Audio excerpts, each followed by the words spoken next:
ধলাই জেলা শাসকের কনফারেন্স হলে সোমবার তপশিলি জাতি কল্যাণ মৎস্য ও প্রাণী সম্পদ বিকাশ দপ্তরের মন্ত্রী সুধাংশু দাসের পৌরোহিত্যে অনুষ্ঠিত হয় জেলা ভিত্তিক 2025-26 অর্থবর্ষের দ্বিতীয় পর্যায়ের পর্যালোচনা বৈঠকে অন্যান্যদের মধ্যে উপস্থিত ছিলেন জেলা পরিষদের সভাধিপতি সুস্মিতা দাস, সহকারী সভাধিপতি অনাদি সরকার, বিধায়ক শম্ভুলাল চাকমা সহ বিভিন্ন দপ্তরের পদস্থ আধিকারিক ও বিভিন্ন স্তরের জনপ্রতিনিধিরা।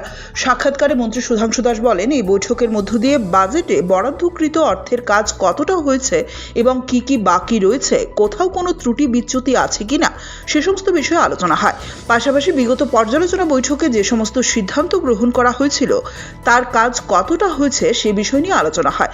তাছাড়া মাছ, মাংস, ডিম উৎপাদনে এই জেলা কতটা এগিয়েছে, কতটা বাকি রয়েছে, কি ঘাটতি রয়েছে, কেন্দ্রীয় সরকারের প্রকল্পগুলো কতটা বাস্তবায়ন হয়েছে, তপশিলি ছাত্রছাত্রীদের স্টাইপেন্ড প্রদান সহ বিভিন্ন বিষয়ে চর্চা হয়েছে। এআরডি এবং এসসি ওয়েলফেয়ার ডিপার্টমেন্টের আমাদের district level second round review meeting হচ্ছে 2025 এবং 26 অর্থ বছরে। এই রিভিউ মিটিংয়ের মূল উদ্দেশ্য হচ্ছে আমাদের এই বছরে যে বাজেট বরাদ্দ হয়েছে বা এই ডিস্ট্রিক্টের জন্য যে ফান্ড আমরা অ্যালোকেশন দিয়েছি তার কতটা ইউটিলাইজ হয়েছে, এছাড়াও ফার্স্ট রিভিউ মিটিংয়ে আমরা যে টার্গেট নিয়েছিলাম বা ভিশন রেখেছিলাম সেটা কতটা আমরা অ্যাচিভ করতে পেরেছি এগুলির উপর আলোচনা হবে। তার সাথে সাথে সেন্ট্রাল স্পন্সর্ড স্কিম যেগুলি আছে এবং আমাদের স্টেট প্ল্যানের মধ্যেও যে সমস্ত স্কিমগুলি রয়েছে যেগুলি আমরা এই জেলার বিশেষ করে কৃষকদের স্বার্থে আমরা বরাদ্দ করেছি সেগুলি তারা কতটা বাস্তবায়িত করেছেন এই সমস্ত বিষয়ের উপর আলোচনা হবে। এবং সর্বোপরি এই জেলাকে বিশেষ করে মাংস, ডিম, দুধ এবং মাছের উৎপাদন কীভাবে বৃদ্ধি করা যায়, কতটা আমাদের গ্যাপ আছে, আরও কী করা যেতে পারে এই সমস্ত বিষয়ের উপর আলোচনা হবে।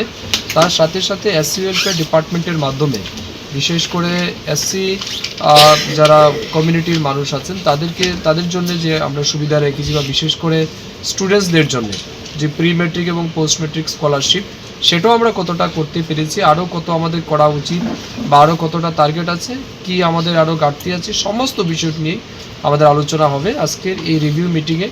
আমার সাথে উপস্থিত আছেন এই জেলার সভাধিপতি, সহকারী সভাধিপতি, সবাই এসছেন। আমরা সবাই মিলে নিজেদের মতামতও রাখবো এবং তার পরিশেষে আমরা একটা কনস্ট্রাকটিভ ডিসিশন নেব। স্যার, এই যে 6 মাস করছেন না, এর আগে পর্যন্ত আমরা যেটুকু দেখেছি আমরা প্রায় 98% আমরা স্যাটিসফাইড। তো আজকে আমাদের রিভিউ মিটিংও আমরা জানতে পারবো তারা কতটুকু ইমপ্লিমেন্ট করেছে, কোথাও কোনো রকম ঘাটতি আছে কিনা না, এই কারণেই তো আমাদের রিভিউ মিটিংগুলি করছে। Bureau report, CNA TV.